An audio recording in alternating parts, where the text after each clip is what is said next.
All right, so I tried the guided practice. Let me see how I did. So how many moles of ammonia would I get if I have 0.6 moles of N2? So when I'm looking at this... Well, and let's rewrite our balanced equation in case people have lost track of it. Okay, fair enough. So, right, so we knew it was 1 mole of N2 plus... 1 mole of N2... Plus... okay. Plus 3 moles... 3 H2, and it was 2 NH3 is ammonia. Yeah. Okay. So I am given 0.6 moles of N2, and I want moles of ammonia. All right. So when we fill in the tracks, given goes top left, 0.6 moles of N2. Moles of N2, it's got to go on the bottom because those are going to cancel.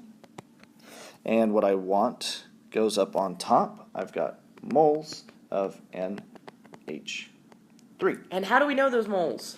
I got those numbers from the coefficients next to the substances. All right, so our moles of N2 are...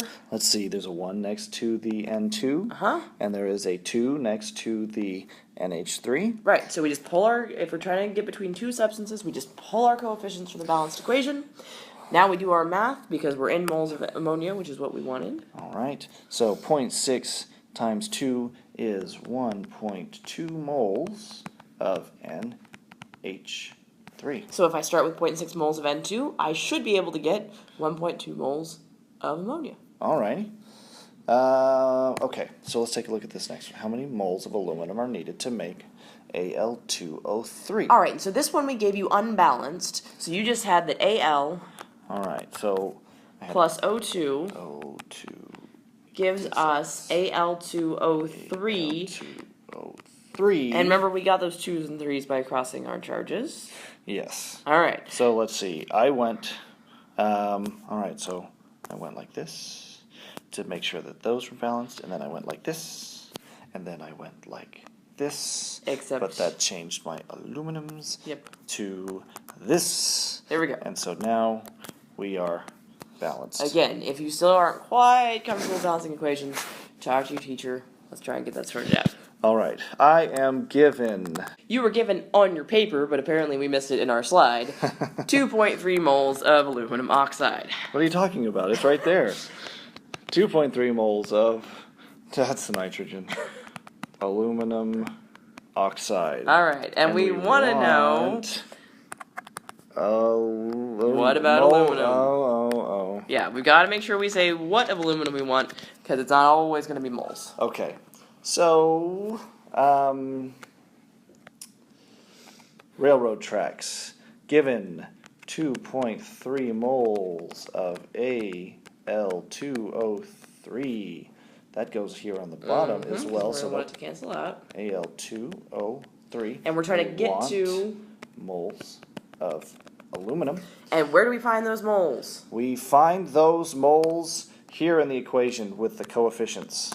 Right, and so our moles, according to our balanced equation of Al2O3, are 2, and our moles of aluminum, according to our balanced equation, 4. Okay, so now equals. We're going to do what? We're going to multiply 2.3 times 4, and then we're going to divide by 2.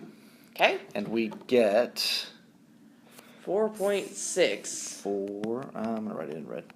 4.6 moles of aluminum because those canceled out. Man, that's not too bad. That's how much aluminum we would need if we're trying to get 2.3 moles of aluminum oxide. So long as I keep straight that I need to pull the numbers here for those mole ratios from the coefficients in the balanced equation. Then if you're given moles, it's really, really easy to get to Okay. moles of something else. Okay, that is pretty easy.